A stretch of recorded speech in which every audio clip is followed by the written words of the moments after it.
Hi, today let's talk about something more relevant to our everyday life. That is how to handle disagreements. People are inclined to care deeply about their political, religious, ethical, and ideological beliefs. For many of these, you know and come across people who disagree with you and whom you consider roughly as intelligent, rational, informed, and open-minded as you are. Now, this poses you the question how you should respond when you recognize this fact. Should you lose confidence in your own beliefs?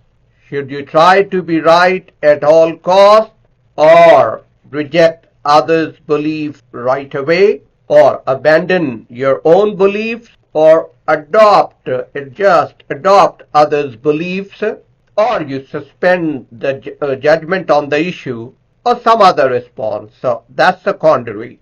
This challenge of determining what to believe when there is disagreement among individuals or groups about a particular issue is called epistemological problem of disagreement. It raises the question of whether and to what extent we should revise our beliefs in light of disagreement with others. On the one hand, it seems intuitive that when we encounter disagreement, we should reevaluate our beliefs and potentially revise them in light of new information or perspective. On the other hand, it's not always clear whose views to trust or which perspectives to give greater weight to. The problem is particularly acute when the disagreement is persistent or widespread and there is no clear consensus among experts or other authorities in the matter. In such cases, it may be difficult to determine which side is more likely to be correct or whether there might be some other, more nuanced position that incorporates elements of both perspectives. Today, in this discussion, let's review a few approaches you can adopt to handle such disagreements, and then I'll give you a few tips. Number one is we'll begin by trying to understand the cognitive significance of disagreement by investigating the most idealized type of disagreement, that is peer disagreement. That means disagreement among equals. So people are epistemic peers about some matter when they are equally likely to be correct about that matter because they are almost equal in terms of information, intelligence, rational capacity, and intellectual ethics. The factors that make them likely to have true beliefs in the matter. Peer disagreement occurs when two or more individuals who are epistemic peers hold different beliefs about the same issue. You know that most disagreements in real life don't involve genuine epistemic peers in this sense. So we will discuss that in a while. As you can understand, when peers disagree about some matter of fact, at least one of them must be incorrect. At least one of them has the false beliefs about the issue. That is why peer disagreement can be distressing, because since the peers are equally likely to be right, it is just as likely that one peer made a mistake as the other. Peer disagreement can occur in a variety of contexts, including academic debates, scientific research, political discussions, and personal beliefs. When peers disagree, it can create epistemic challenges, as each individual must evaluate their own beliefs and the beliefs of their peers to determine which position is more likely to be true. So, what is reasonable to do upon discovering that a peer disagrees? While you should seek out further evidence and double-check your reasoning, the main intellectual question here is what you should believe in the meanwhile, right? So there can be two main approaches to this issue. The first argues for conciliation, where each party should be willing to revise their beliefs to find a common ground. The second argues for steadfastness, where each party should maintain their original beliefs until they have compelling reasons to change them. And that can very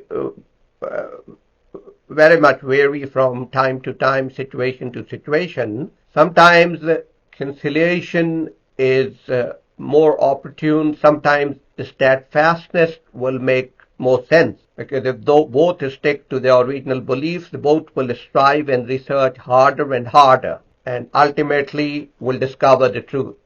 The second approach is conciliatory approach. It requires that upon discovering that an epistemic peer disagrees with you about some claim, you should be willing to change your mind. There's a wide spectrum of conciliatory adjustments depending upon how much change is rationally required in a case of a peer disagreement. The most deliberated conciliatory approach is the equal weight view. In line with it, your belief and your peer's belief should be given equal evidential weight. Each should be seen as equally reasonable. Given this equal weightage will require both peers to split the difference and meet in the middle. For example, if one peer believes that God exists and the other peer believes that God doesn't exist, giving equal weight to both will require that both peers should now put on hold judgment as to whether God exists, because God can't half exist and half not exist. So that's the middle ground. Put on hold the judgment.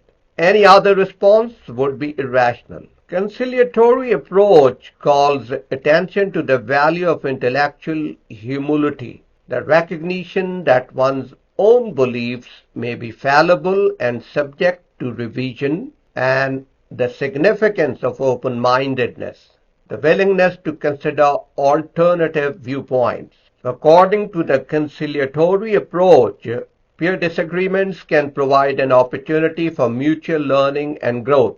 By engaging in a respectful dialogue and exchanging reasons and evidence, both parties can gain a deeper understanding of the issues at hand and refine their own beliefs. This process can also help to identify potential biases, blind spots, or errors in reasoning that might otherwise go unnoticed. But you have to bear in mind that conciliatory approach does not necessarily require complete agreement or compromise. No, in fact, it encourages each party to be open to the possibility that the other might have some valuable insights or arguments that could influence their own position. But it doesn't demand that either party abandon their own convictions entirely. So by engaging in a respectful and honest dialogue, both parties can learn from each other and refine their own beliefs while remaining true to their own values and epistemic standards. Now, the steadfast approach. The steadfast approach to peer disagreement holds that in some cases it is rational to maintain one's own belief when confronted with disagreement from epistemic peers. This approach highlights the importance of holding on to one's own conviction in the face of disagreement, and the idea that a person's belief should not be easily revised just because someone else disagrees with them. There are situations where it is reasonable to trust one's own reasoning and evidence over that of others, especially when the evidence and reasoning are strong and reliable.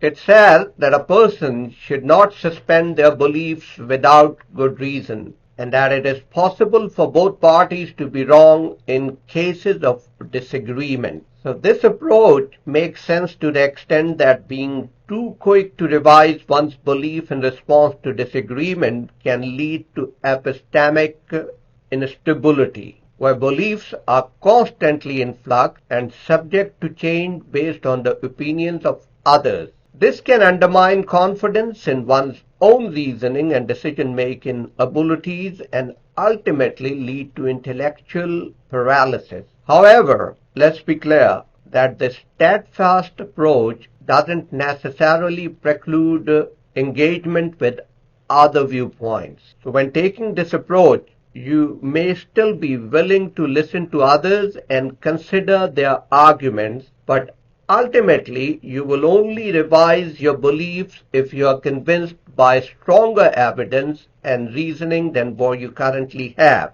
Several motivations back steadfast views. One, it ensures that it makes a difference who reason correctly. A second source of motivation for a steadfast approach emanates from thinking about self-trust. The idea is that when you are one of the disagreeing parties, the trust that you place in yourself and your own faculties must come first. So this can provide a symmetry breaker in the disagreement. Let's now summarize our discussion. It's not as straightforward as it seems. You need a lot of tact and practice to be good at handling disagreements, but you can get there. While thinking about peer disagreement should help us figure out how to deal with everyday disagreements, things get even more complicated with real-world disagreements. So when it comes to political, religious, ethical, and ideological beliefs, many people who agree with you and many others who disagree with you, most, if not all, of those people are not your epistemic peers, right? And when they are your epistemic superiors, they are more likely to be right than you on the matter. So how are we to weigh all these opinions? And where does it leave our beliefs at the end of the day? So navigating actual disagreements is even more complicated than complicated ideological disagreements or educational or theoretical disagreements. But given the importance of conduct, it is important work we must do. We have to live in this world. So let me give you a few suggestions with the blend of both approaches we discussed to help you facilitate a productive and respectful dialogue. Number one, listen actively. When someone is expressing a different perspective or opinion, pay attention to what they are saying, ask clarifying questions, and refrain from interrupting or dismissing their ideas. Number two, remain calm and respectful. Avoid using inflammatory language or attacking the person themselves, and instead focus on the ideas being discussed. Number three, very important, focus on the issue, not the person. It's important to keep the discussion focused on the issue at hand. Avoid attacking the person or making assumptions about their motives or character. Number four, find common ground. Even if there are fundamental differences in opinion, it's often possible to find some common ground or shared values. This can help to establish a foundation for further discussion. Number five, seek out additional information. If there are areas of uncertainty or disagreement, it can be helpful to seek out additional information or sources of evidence. And last but not the least, be willing to compromise. In some cases, finding a compromise may be the best way to resolve a disagreement. This might mean finding a middle ground or alternative solution that takes both perspectives into account. So we'll stop here for today. I think this brief discussion will equip you to handle disagreements somewhat better. But what will matter is not only the understanding of what we discussed, but also practicing it in every time you confront a disagreement or a difference in opinion. So with that, I'll take your leave and see you next time. Thank you.